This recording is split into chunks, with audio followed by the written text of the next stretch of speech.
calibrated to anticipate your every need. You're listening to Rock the Grid.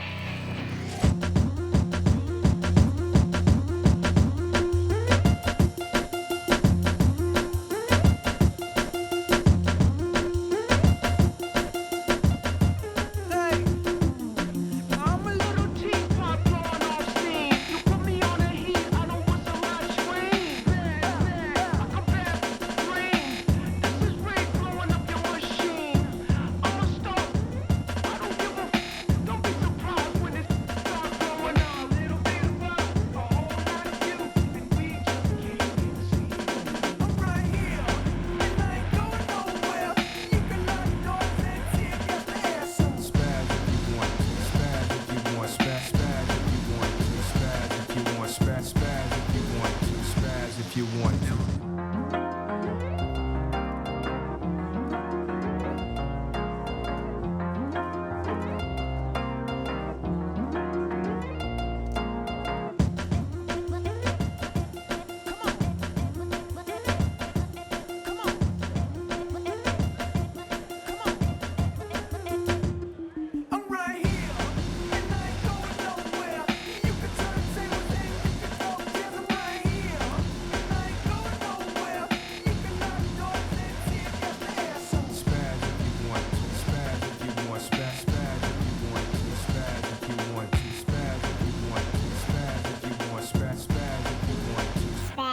want to.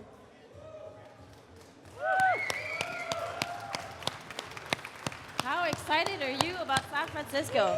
Yeah, star players in the house. Great to have you here. Welcome to the Watch Dogs 2 Masterclass. Are you guys ready to meet the dev team? Yeah. Yeah. Without further ado, here are your two comm devs, Hanny and Chase.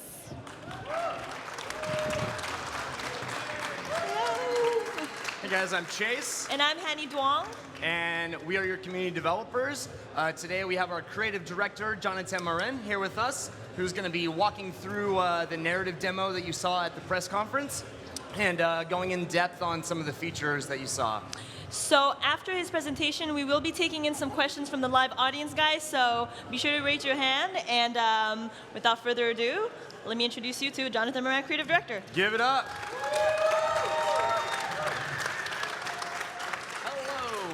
It's very exciting for me to be here today. It's not every day that I have the chance to talk to real players.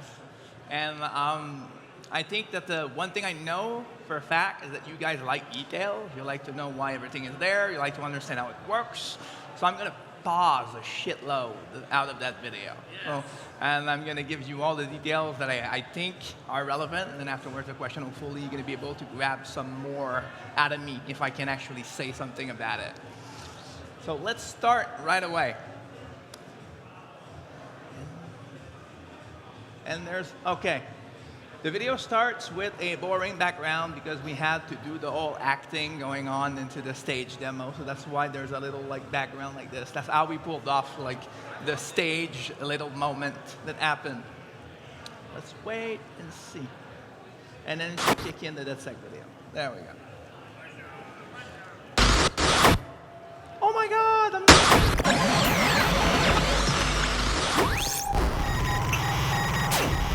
Your freedom's gonna only be protected if democracy thrives. The corporate interests are rigging the elections. Your elections. Your favorite social media giant, Invite, knows everything about you. And they're manipulating your feed to tailor your opinion to their interests. They are fooling you into voting for their puppet, Congressman Mark Thrust.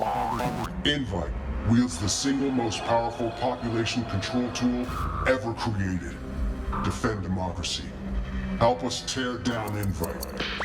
Lend us your processing power by downloading our app, and together, we will expose Congressman Thrust. Join us. We are DedSec.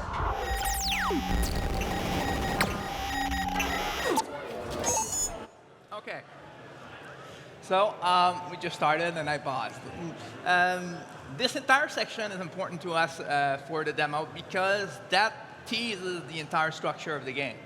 In Watch Dogs 2, you play as a DedSec hacker, and the DedSec hackers do operations, and there's many of those operations in the game. And the reason why they're doing those operations is to get followers. So that's how you progress in Watch Dogs 2. So every time you do an operation, whether it's about the impact of social media on democracy or other subjects like AI or even like pre-crime and all the other aspects that we can find in Silicon Valley, you expose videos like this. And then people react to those videos, they start learning about it, creates debates in the streets, and then some people decide to join into DedSec or become followers. And that helps you unlock all sorts of crazy stuff about the progression, which we'll talk about a bit later. This is the button. And all of this happens, of course, in the Bay Area. It's the entire Bay Area. So Oakland is in there, San Francisco City. We have Silicon Valley and Marin County. All four of them are possible to explore in the game. Sure, I can always get I don't know. Anyways, he pushes this chick up.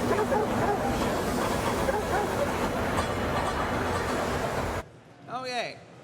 There's a small television on the bottom of the screen. We're passing by later on it. That's one of the different ways we're using world narratives in the game. So yes, when you do an operation and you finish it, people on television and the news broadcast will talk about that, and you're going to hear about those. It's also going to happen in the kind of conversation that happens on the streets. The amount of those conversations might increases based on the amount of followers you get. So we want to really make sure that the player feels like DedSec is growing up over time and that you have a certain impact into how people think about technology. And this little graffiti is a hint into one of our characters called Sitara. So the girl of the group, she's the artist of the group of DedSec. So she's the one coming up with those kind of graffiti. She's the one coming up with all the crazy visual. Actually, it's Mathieu Leduc, the art director, coming up with that stuff. But this character is represented in this form. So she's the one who will really focus on ethical debates and intellectual discussions, while a guy like the Wrench with the mask is a lot more about punk rock and destruction. But he's still very funny.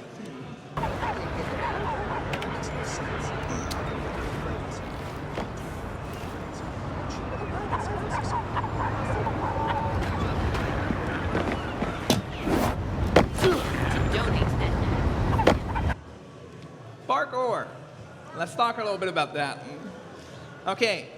We created Marcus Holloway based on the Bay Area. So it starts with the area where you're doing the game, and then afterwards you can craft a world in a game that do it justice. Marcus Holloway, the guy was born in San Francisco, but his entire family was gentrified, which is something that happens typically in San Francisco, and pushed into Oakland, and that's where he spent most of his teenage life. He learned the hard way that sometimes ctOS profiling goes wrong. This guy understands computers pretty well. He's a great programmer, and understanding the maths behind the curtain helped him see how fucked up it could be to see people profile people wrongly. So he had many reasons to join DedSec and start deciding to fight the establishment to reestablish that balance and bring back control, along with his other fellow hackers. And we thought that the parkour idea is simply a treatment of animation to embody the character. He's a younger, everything is possible type of attitude, which is very something that strikes a chord with Silicon Valley and all the people that are in there. Actually, in fact, I still feel like all the CEOs that created those big companies, when you hear them talk, it's pretty much like they were hackers when they were younger. Like these guys who are able to see behind the preconceived ideas of how stuff can work. That's what helped them innovate, and that's what helps hackers think and break systems as well. So we thought it would be great to give that parkour flow to it, so you feel like nothing's going to stop you, and that you're going to have this energy to try and break things up and do something better about it. You're joking, right? The plan is embedded in so many corporations. Yes, there's dogs and Watch Dogs.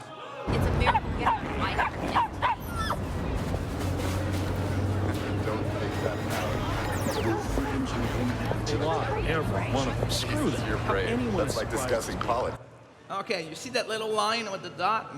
That's the targeting system. So in Watch Dogs 1, there was an icon, right? And we still have that icon at the beginning, but there's way too much stuff to hack now, so it was just a pizza of icons everywhere. It was completely terrible.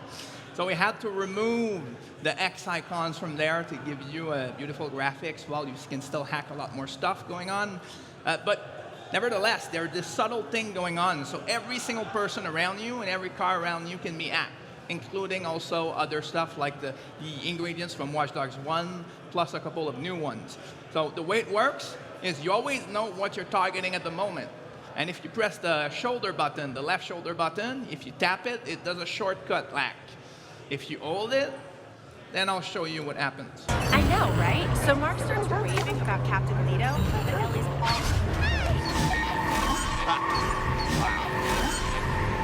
Okay.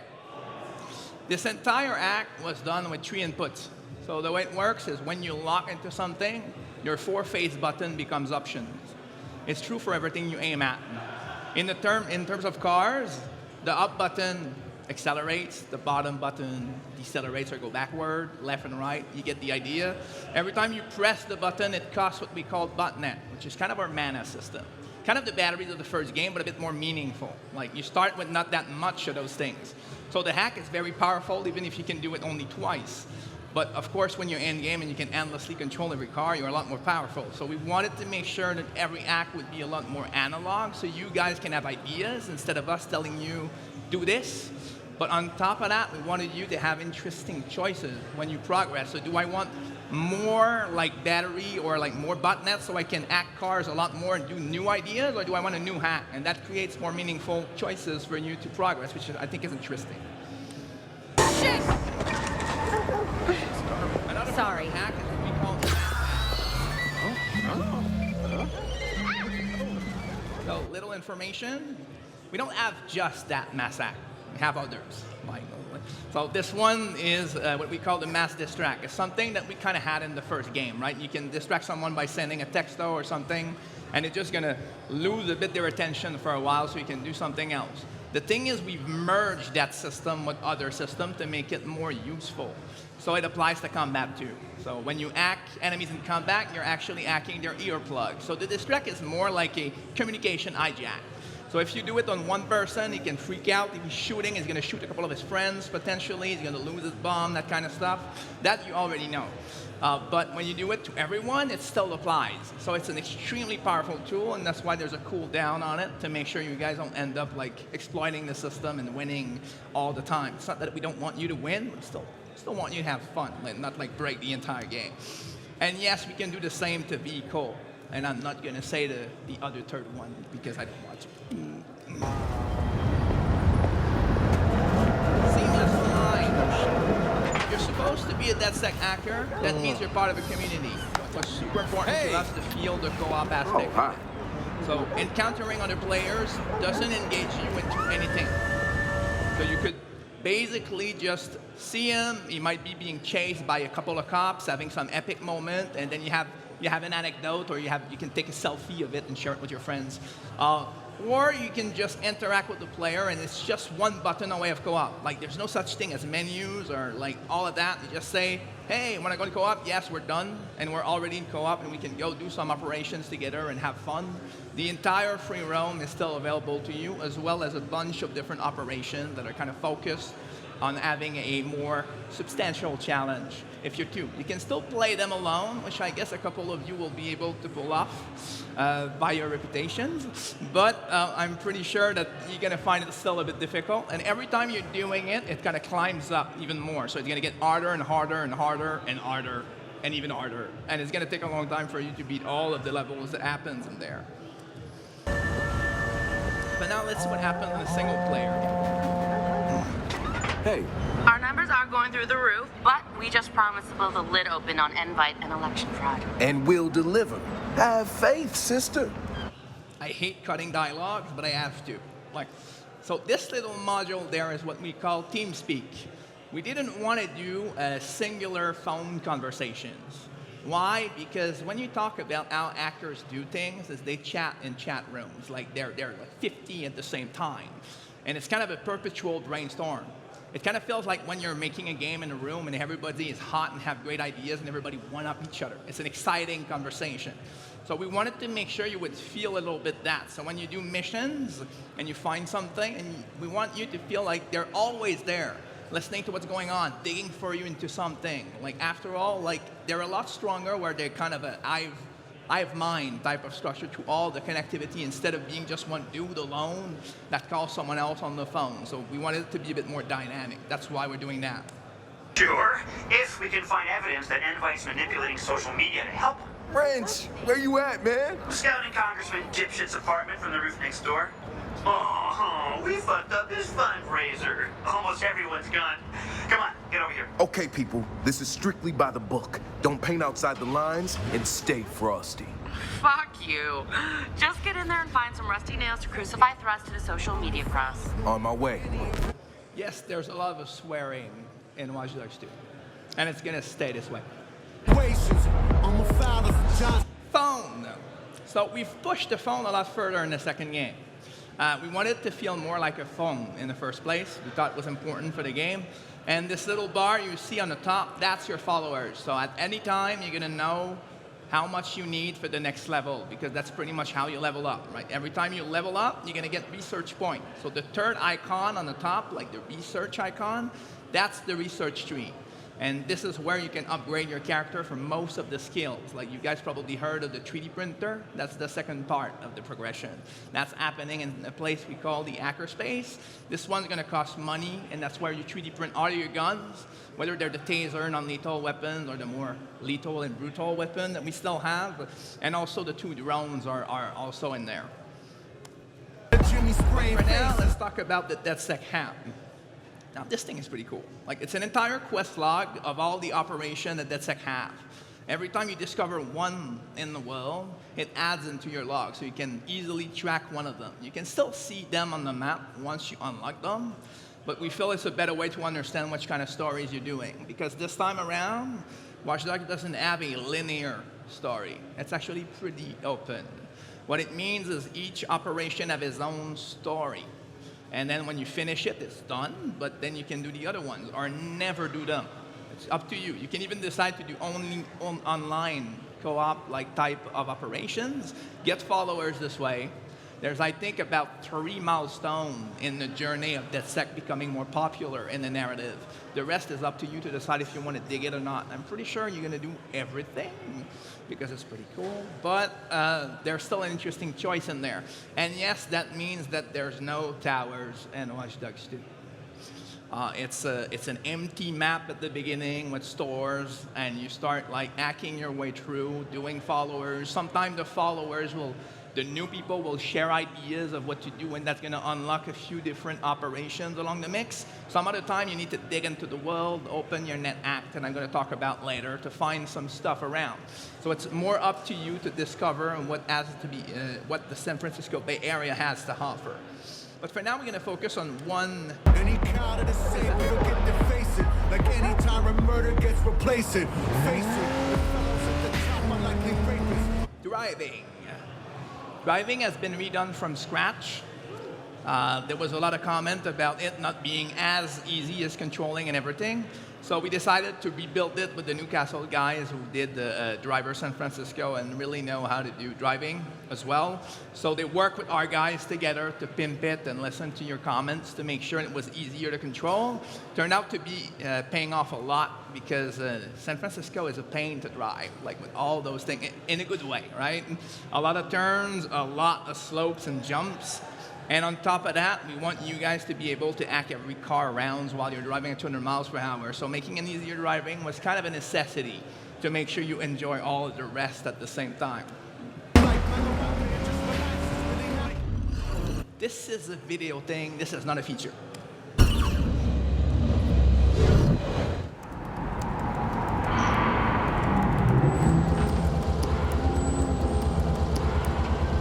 Yo, French. Captain Dipshit lives over there. Yo, check it out. Huh? You can see the whole city from here. Whole lot of people out there, man. Whole lot of people. Yeah, getting screwed. You don't even feel it. It's just numb. It's fucked up. I know it's gonna be a hell of a fight turning them back into people. Fucking A, man. Okay, dude. You find the evidence, and I'll mind our exit strategy.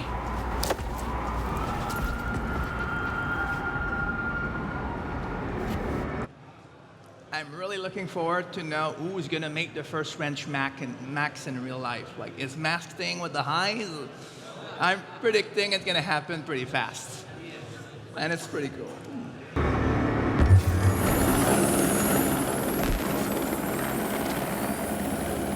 Hey, is that the congressman? No, I do believe that is a helicopter. Fuck you. Marcus, the building just went off the grid. We can't get in or see inside. They're up to something. I'll see what.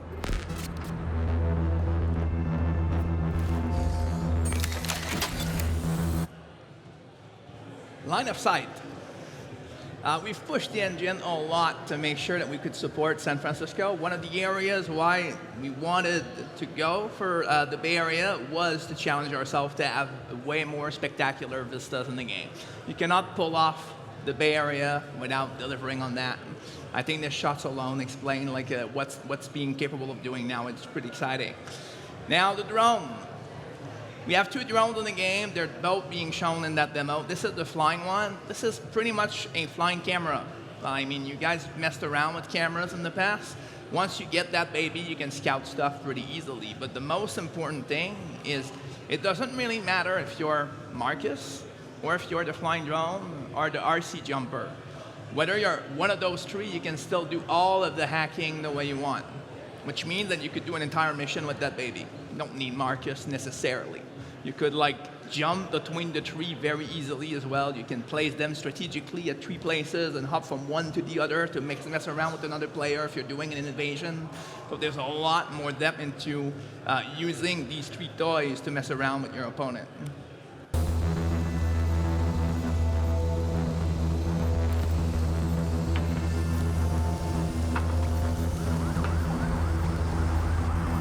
Now, of course, every mission is completely 360 approach supported. So this mission has been played this way for that demo, but you could have went the other way around. You could have finished the entire thing with the flying drone. In fact, the guy who played it, which is the level design director PY, said to me that recently he finished it with the crane by just breaking every windows on the side, tossing the crane on the side, and shooting everyone to death. And he said it was pretty fun. So there's plenty of crazy ways to pull that off. This was just a way of doing it to kind of explain a bit more. Once I do, you use the botnet to brute force your way in and download everything you can. But once you start downloading, they'll know you're inside. Okay, small detail. Within the profiler card, there's a little smiley icon. This is the mood of the person. So ctOS is analyzing through cameras how people feel by doing facial recognitions. And this is not a detail. Like if you mess around with the information of people and start, insulting them, doing fuck yous, pushing them around, hitting them, you might add a hint of what are the chances of them to respond in certain ways. So they can be neutral, they can be happy, they can be scared, they can be pissed off. And if you find someone who's pissed off and turn out to have a gun on him, which the profiler will tell you, then you can start using that to your advantage. That's more advanced kind of stuff, but it kind of taps into the social engineering type of ideas. So basically, if you're wandering around in the streets, you see someone that is very likely to get pissed off and have a gun, you might say, what happened if I piss him off with my robots and try to drag him into enemy territories? Is he going to provoke the guards and then get into a big fight so I can just go on the side and do something? The answer is possibly. You can do other stuff, but that's pretty cool to start messing around with the AI and get surprised by the system. Be a party if they didn't. And I've got a surprise for them.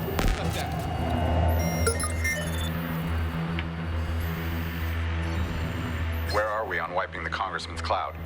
That's done, but there's a team at Invite scrubbing the backups, too. They're good at this? They're the best computer forensics team we have. You pay top dollar, you get top talent. That's what I want to hear.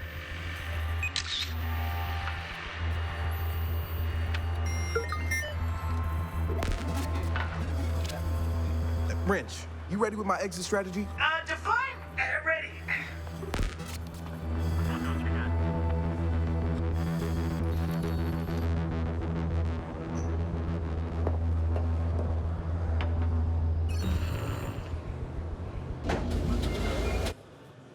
Okay, there's 2 ways to remote control stuff. So I said that we've removed the X icon on ingredients, right? Because there was too much icons everywhere. There's too much stuff to hack. We kept them from what we call the RC ingredients, the remote control ingredients, because those are pretty natural. You need to hold X and you can remote control the thing. That's true for cranes, scissor lift, forklifts. And it's also how your two drones functions. And this time around, you're not controlling a forklift by doing up-down.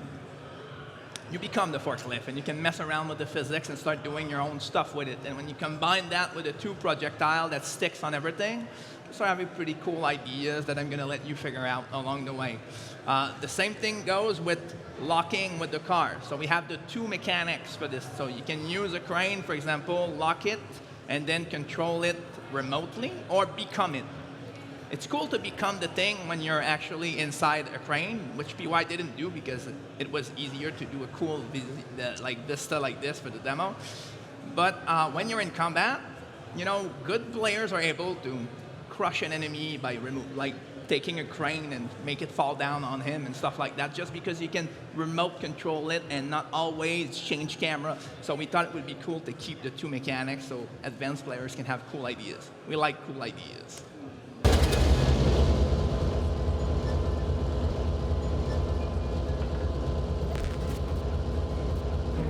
Yo, Satara, I'm ready to go in. Play me something fresh.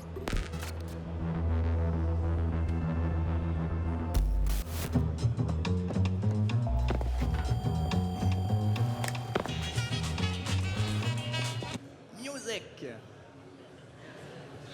So Satara is kind of the DJ of the bunch, so she can propose songs to go with the mood or propose the thematic for a certain mission when you get in.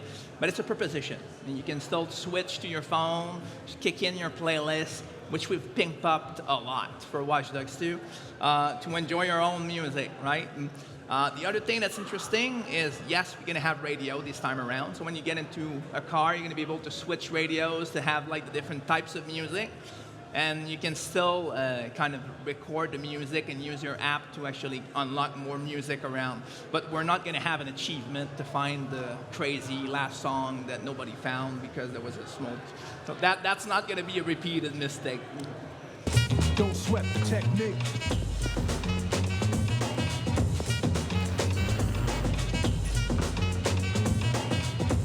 Don't sweat the technique.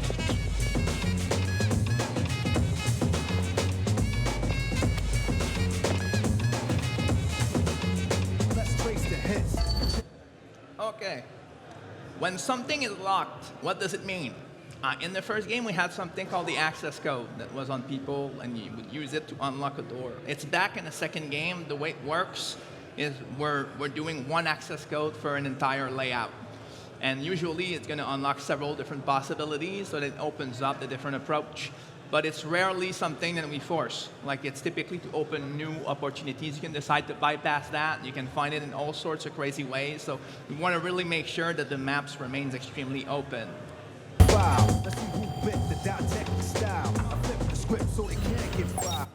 So when you lock into an ingredient, like the fuse box on the ground that you guys already know, there's 4 options available to you.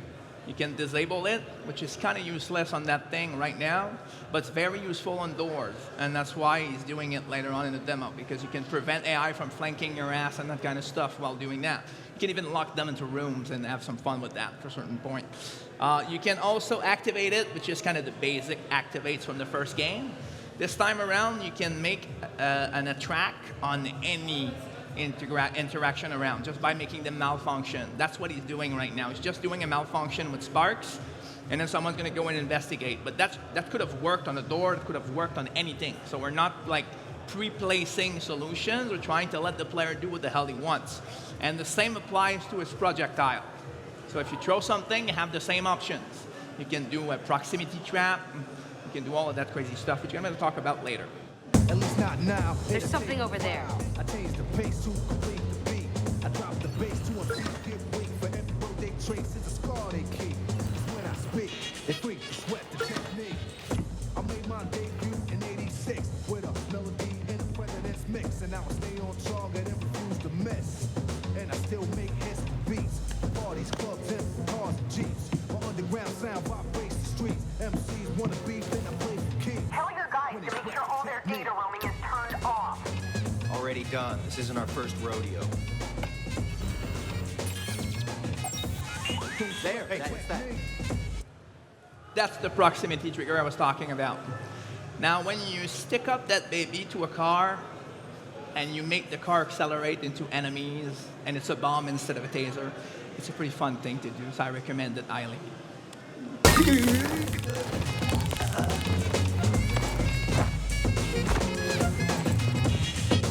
This time around, the takedown he used and the projectile he used are both non-lethal. So all tasers will make them go down. The stealth takedown will make him go down. Actually, even the Thunderball is kind of a concussion tool. It's pretty brutal, but he's still going to just go down non-lethal. So all of these dudes are going to stand back up at some point. You have to be careful about what's going on when you're dealing with it this way. But it makes it possible to have an interesting challenge in stealth and support completely non-lethal and fully lethal way of playing. Another detail. On the top of the map right now, there's a little circle with something going like this. So the way we do the craft system in Watch Dogs 2 has been simplified a lot. It's a cooldown, and it recrafts itself automatically. The reason why we did that was to let more control to the player so they don't end up like having to manage resources all the time. The same applies to both drones. So if your drone gets destroyed, it's just cooled down and recraft it, and it comes back at some point. So this way we can create a challenge, but not compromise flexibility at the same time. Scientists try to solve the context. Philosophers are wondering what's next. Pieces took the labs to observe them. They couldn't absorb them. They didn't deserve them. My ideas are only for the audience ears. For my opponents, it might take years. Pencils, pens, and swords. Let us put together from a key to cause. Also a sculpture, born with structure. Because of my culture, I'm a rhythm instructor. The style that'll be full of technology complete. Sights and new heights after. There's 3 different cameras for drones. So right now it's a third person, but you also have a first person and kind of a shoulder person. So up to you to decide which one you want to use. Interestingly, I said that previously that the 2 drones can do all the acts that the player can do, and that's true. Like you can, but there's still additional functions you can use. For example, there's a little button there at the bottom saying attract.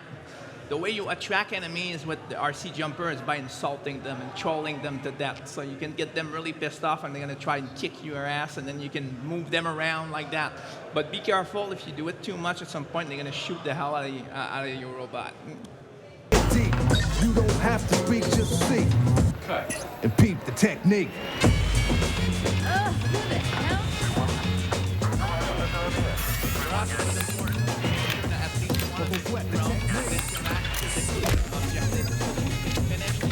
You're in. Do your thing. Hey, catch that? We got us a jet set, intruder. Let's track this guy down. What was that? Huh? Catch that? Get back to cover. You're only making things worse!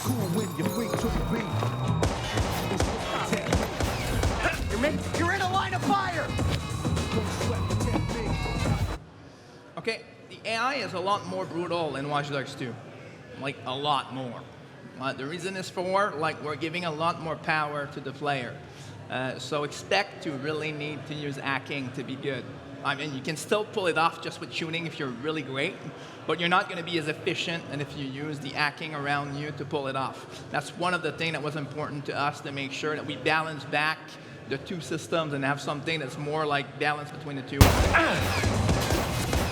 Don't sweat the technique. Take cover! Your exit strategy is ready. Oh man, you're gonna love this.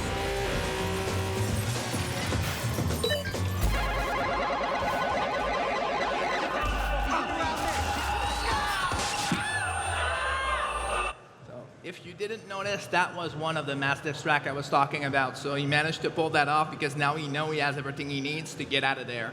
The way we're balancing things is that when the fight starts, there's definitely reinforcements going to come back. So if you're going stealth, you're okay. If you take down a few before you deal with them, you're going to be fine. If you can understand who might call reinforcement, that might be Andy. But if you let them start calling their friends nonstop, it can get pretty ugly.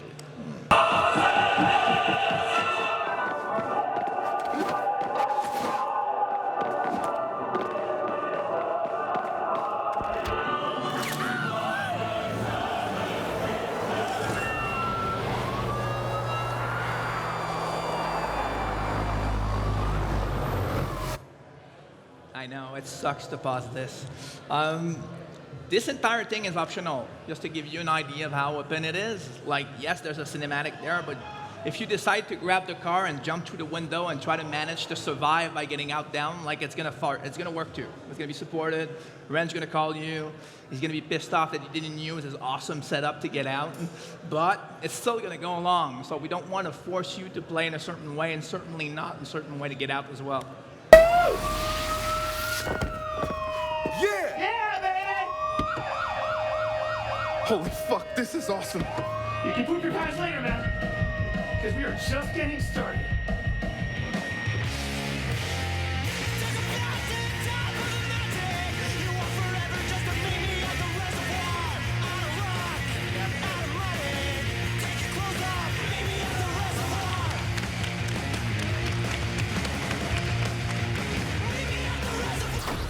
Are you ready to take some questions from the crowd? Yeah.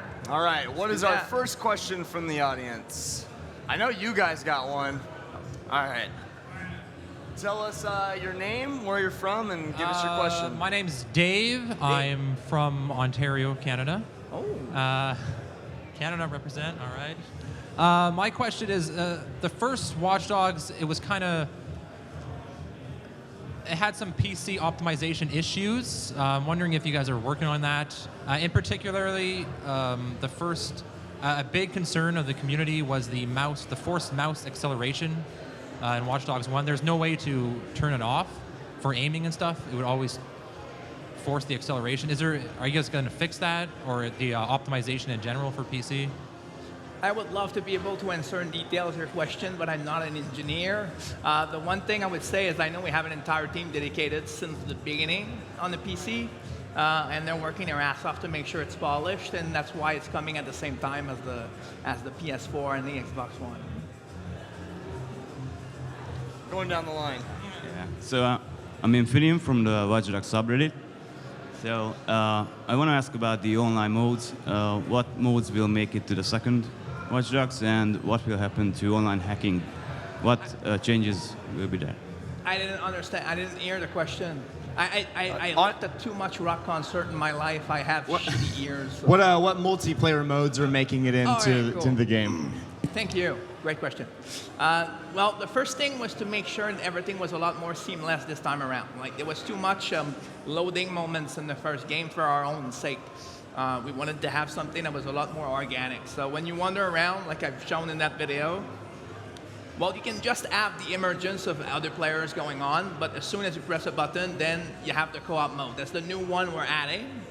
And we're making sure to have a lot of content in there. So like there's the entire free roam, which this time around, by the way, I don't know if you guys played, but pretty much everything except the mission at the end was free roam stuff. And there's hundreds of that stuff in the world. So there's a lot more to do just in that mode. If you go in co-op, then there's several different layouts, and they're all gonna cascade into difficulty as well. And the invasion is back. But this time around, it's a lot more seamless, which means that if you wander around in the city and the game proposed an invasion, that means the guy is right outside the corner and he's already into your game, so you can already go and do it.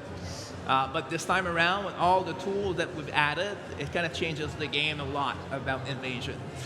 So those are the two we're talking about right now. Chase, we had a couple of questions here too, so we'll... You got a question? Are you going to bring back the apps and the hacking the other players from in-game? Like, say for instance, like in Watch Dogs 1, they all everybody hacked outdo everybody else when you go inside in their game. Are you bringing that back too? Are you bring that to as well? would it be possible to crank up the volume of the mic a little bit? Try to ask like a little bit closer to your Are you going to bring back the end game where you hack the other guys that's in on their own game? Like Yeah, that's the invasion we talked about earlier on. So yes, we're bringing those back, and all the new gadgets, you're going to be able to use them. The thing that's kind of cool is if you control your drones around and you're invading my game. If I use NetHack and profile your drone, I'm gonna know where you are. So there's some interesting, neat dynamics there. So you have to kind of stop touching your drone, so I don't know where the signal comes from, and that kind of stuff's going on. So there's a lot more dynamics to find the player. So it's gonna be a little bit harder for the hacker, but at the same time, we've removed some of the exploits of the first game that the victim could do. So like all of these stuff together, I think can improve a lot the experience. All right, got some other questions? You guys over here? Going back to the free roam, as seamless and that's awesome. I love the concept and being able to connect with somebody right away. But is there going to be the option to not connect and see more than one person in the world and just kind of cruise down the road or cause mayhem without actually connecting, but you'll still see them when you're in close proximity? It's like actually free roam. exactly how it works out of the box. Like it works like that out of the box. The way it works is you're alone in your game or you're never alone in your game. Like you drive or you move what the hell you want actually. And geolocalized wise, we're matchmaking people together. So you will often have players into your game and not know it. And sometimes you're going to see them, sometimes you're not going to see them, you're going to be busy doing something else. So yeah, the first function is to just see what they're doing, and of course, you can use it to show off what you're doing. And I'm expecting a lot of that to happen. So people can just show off some cool stuff, fuck around with other players, do some cool things. And and that's probably how you're gonna say, oh, that guy's cool, I want to play with him, or I'm gonna do something, and then you play with him. But the first encounter is neutral. And sometimes we're proposing invasions. Some of the time we're just letting you do co-ops. And of course, if you really want to play the game co-op, like right off the bat, you have your friend, you just bought the game. Within the phone, you have a contact list, a bit like a real phone. You can just literally go and ask him, and we're going to teleport you there and do everything to easy off like the experience this way as well. Thank you guys very much for your questions. We appreciate you being here with us today.